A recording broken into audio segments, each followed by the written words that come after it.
October 28th, 9 o'clock in the morning. There's a typhoon transiting the Philippines. It's south of us. The eye of the typhoon is going to hit the capital. It's slightly off Manila, north of it a little bit, but it will hit the city. So I hope that the city will be able to manage the amount of water being dumped. It's a lot of water here. That's the impetus for us to prepare the rice field. The price of diesel is really going to go high.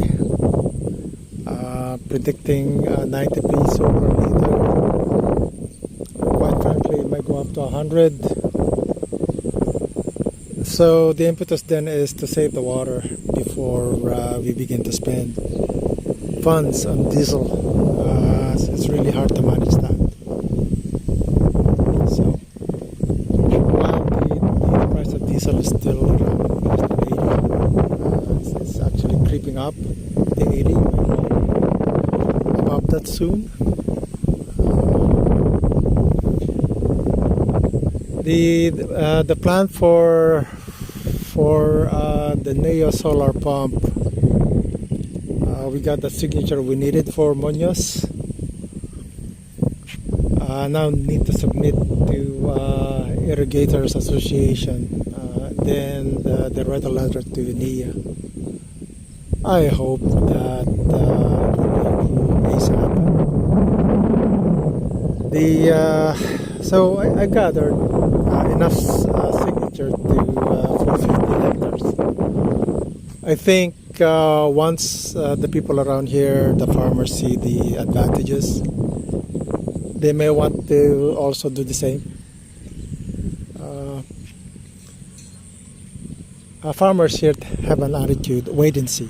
See what's going on first, and then, oh yeah, great idea, let's do it.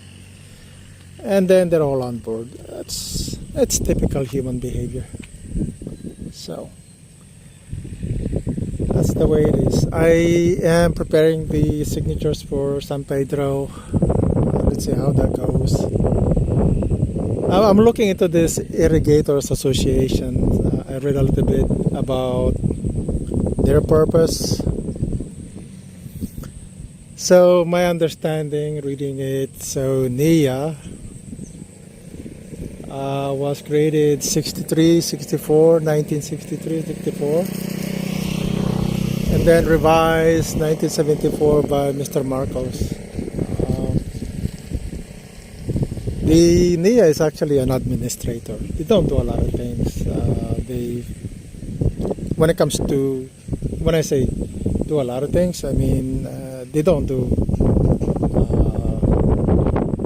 implementation, more of manager. That's what they call administration. So most of a lot of the activities is given down to Irrigators Association, and of course and the people within the membership. What I've learned here in Roxas is they expected NIA to do everything. Actually, what I've learned was no. It's the Irrigators Association to do a lot of the hard work. The membership are given role and responsibility. So there's a lot of misunderstanding about their role and responsibility and the membership within. Basically, membership say, well, I'm a member. I don't do nothing. Well, that's not how it works. The government vision is actually the members take care of irrigation, irrigation canal is one. Actually, it's the infrastructure. So the government provides funds to NIA, like I think 2018 or 2017, Mr. Duterte provided 2 billion peso to NIA, and NIA to provide funds to Irrigators Association, their job, Irrigators Association, is to write up a report, a request, to say we need this to be funded, build new canals, do this, do that. And then it's reviewed by the administrator and then approved.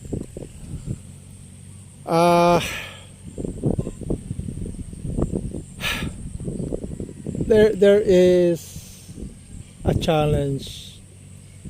There's a challenge here, and which I attributed to human behavior. So I don't want to get into it. Really, it's just disheartening to learn the fact that Irrigators Association are not fulfilling their role and responsibility. That's really that boiled down to that. I don't want to politicize this thing. I just what I observe, because I came here dumb and dumber, and the fact that I'm digging into this is because I needed a solar pump to be installed and to learn that there are process and procedure. Understood that, and my eyes are slowly opening to the shortcomings of certain groups. So, not blaming them, just a failure of communication. That's all right. It's basically, I read the report recently. It's La Nina. Not sure whether it's weak, strong. I'm just gonna go through it and see what do I really understand from the report, and share that with you. Perhaps I will be corrected, and I like to be corrected because that's how I learn. Failure is okay. If I misunderstood, that's okay too, and corrected. That's part of learning. I like to improve my understanding of the report. So to get at the data for the forecast,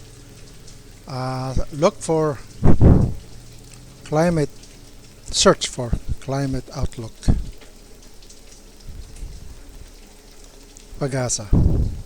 If it doesn't work, I don't like using Google search. So use Google. And it would be, let's see here, it would be a PDF document.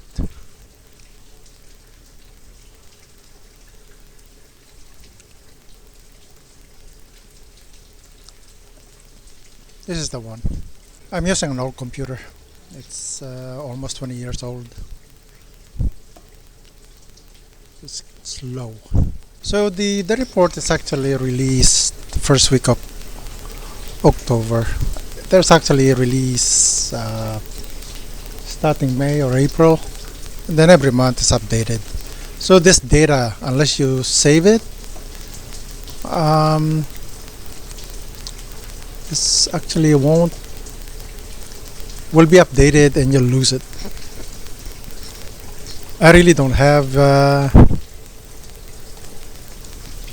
any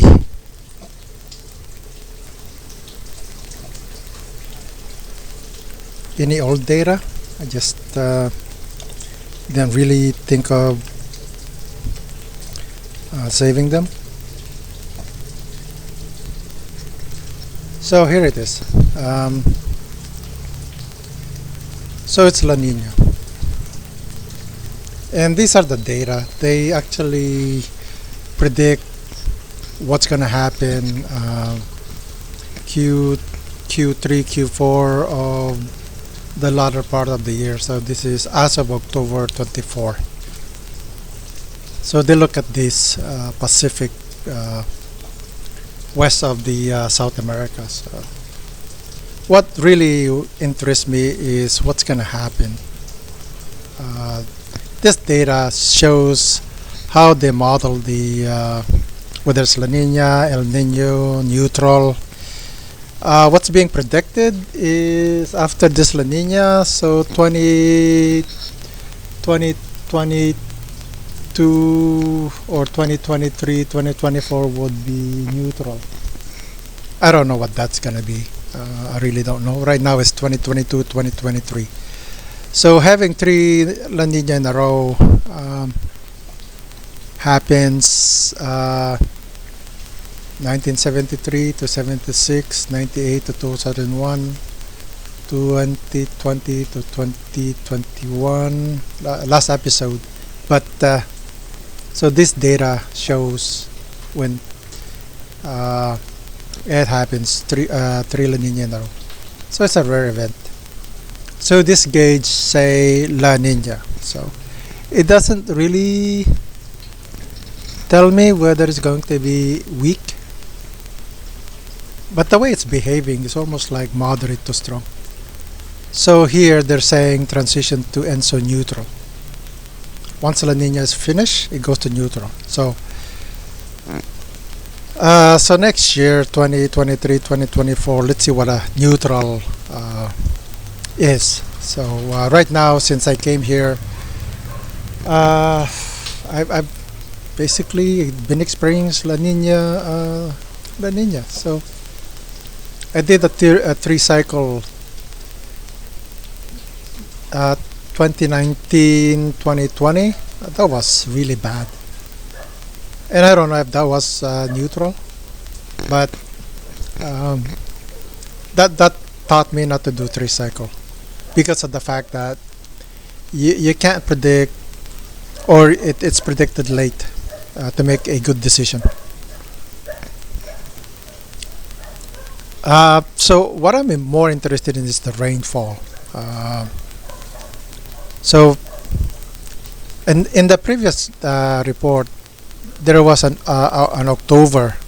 Now they have updated this thing, so now they only show November because October is almost done or done. So now they're showing November now. So I'm looking at what it's going to be, and so it's above normal. So you're looking at probabilistic forecast, percent of normal. So you have normal, and then they develop a model and say, yeah, the month of November is going to be rainy.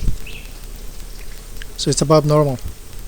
Similarly with 2022, December, January 2023, February, March.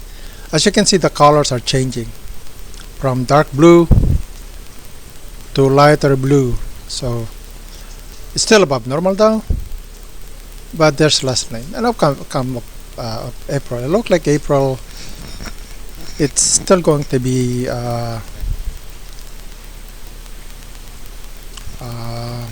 lots of rain, and then really by taking out October, they have added April. So in the previous data, April wasn't there. So they give you a lot of data, different regions of the Philippines, and it's vitally important to understand these data. Well, at least for me, it's vital for me to understand it.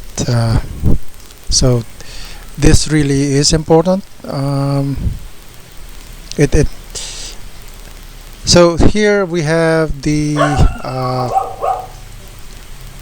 forecast for rain, not rain. This page showed dry day forecasts. So if we look at the green, there are days where it is 11 to 15 days, no rain. Yes, it's above normal, but there are days where there's no rain. So that's what it's forecasting for November, December, January. So the map changes. So I'm more looking at Isabela. So in December, it's kind of drying. As you can see, it's slowly taking over Luzon, the dry days. So 21 to 25 days. Then February. So the rain is actually changing. So going to 21 to 25 days. I kind of noticed the behavior. There are days when it's raining. However, the days are becoming such that there's hardly any rain. So that's the behavior of the weather. As I learn more and more how this data is utilized, I would have a better sense of looking at this data and say, oh yeah, this is how it's gonna happen. So it's a lot of data, really is, and having to understand these is really vitally important. The temperature, I'm still wanting to learn how this is going to be, how I'm going to use it.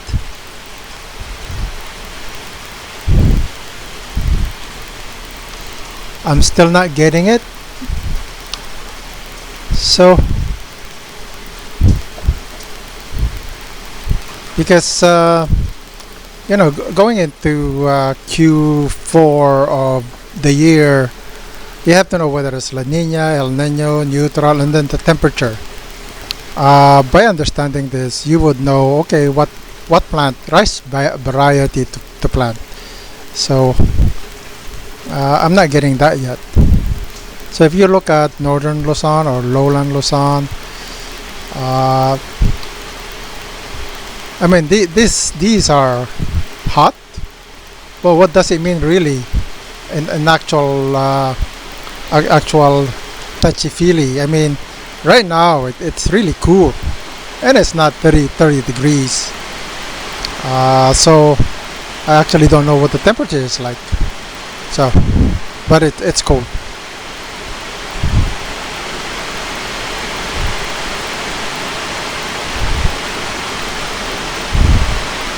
And the forecast for typhoons or cyclones or whatnot.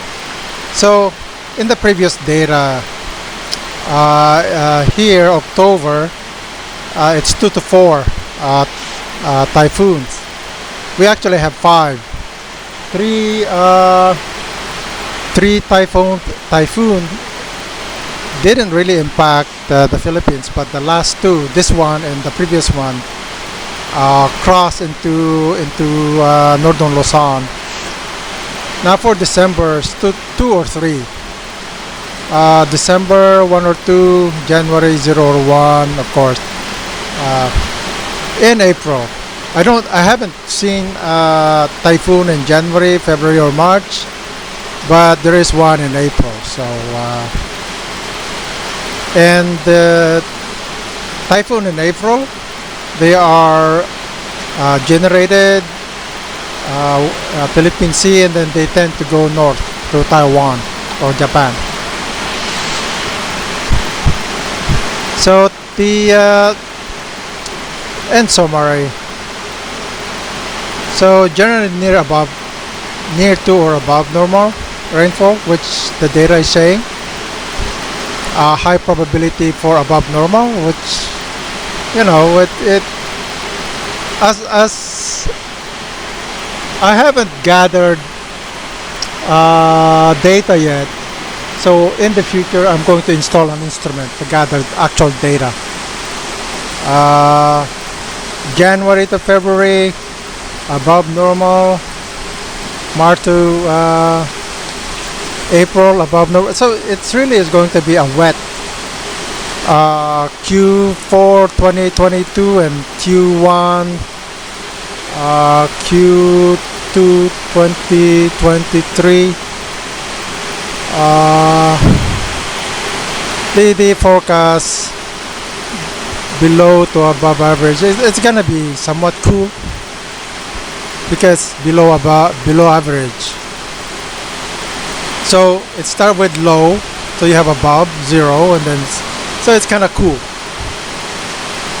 And predicted typhoons 3 to 6 develop Philippine Sea basically November to April 23. So that's that's how it is with this report. Yeah. There. That's the outlook, climate outlook report. The Philippine government or Pagasari generate, provide you data. It's up to you to interpret it. I'm sharing the interpretation. Hopefully, it helps you. And be nice to have feedback from people who understand this better.